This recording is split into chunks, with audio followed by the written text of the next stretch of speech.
Nagraran po ngayon ang mga dating kasambahay ni Bea Alonzo. Nakausap ko po si Flor. Si Flor po ay girlfriend ni Jojo, ang kanyang driver. Mainit na pinag-uusapan ngayon sa social media ang kapuso actress na si Bea Alonzo matapos itong maghain ng kaso sa dalawang veteranong showbiz columnist na sina Christy Fermin at Ogie Diaz.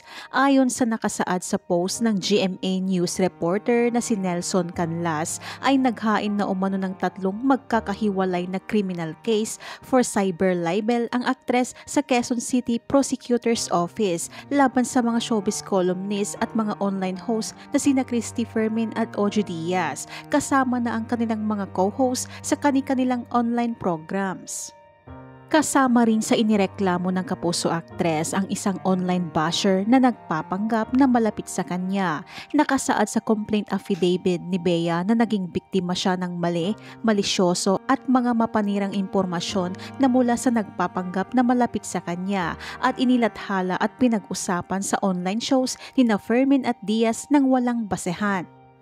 Kasama dito ang umano'y sunod-sunod na paninira kay Bea sa kanilang mga columns at mga show. Kabilang na ang issue na umano'y di nagbabayad ng tamang buwis ang aktres. Kasama ni Bea sa filing ang kanyang abogadong si Attorney Joey Garcia at manager na si Shirley Kwan.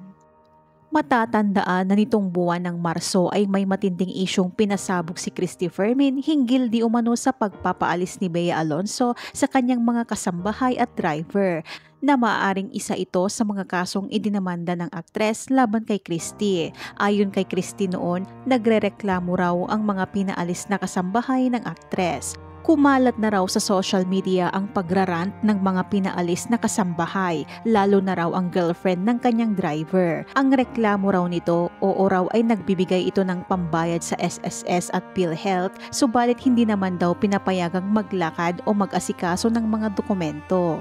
Nabanggit pa ni Christy ang tungkol sa kapag nabangga raw ang sasakyan ni Bea ay pababayaran daw ito sa driver. Narito naman ang naging reactions ng ilang netizens. Go Bea, yan nasampulan. Ngayon lang yan nag-react ng ganyan si Bea. These people must have really caused her pain and stress. Hala, deserve. Ngayon kayo naman ang ma-stress. Kala nyo hindi kayo makakahanap ng katapat ha? Sa yaman ni Bea, di kawalan sa kanya ang magkaso. Kampi ako sa'yo, lalo na sa mga artista na sinira nila ang buhay at reputations. They cause so much pain, especially those who have nice families and kids. Ano kaya nangyari sa case ng Labati against CF? Nice one, Bea. Dapat talaga bigyan ng leksyon mga marites na yan. Pinagkakitaan ka na nga, sisirain at yuyurakan pa pagkatao mo. I can say deserve. Sa ngayon, wala pang pahayag ang mga taong sangkot sa nasabing kaso.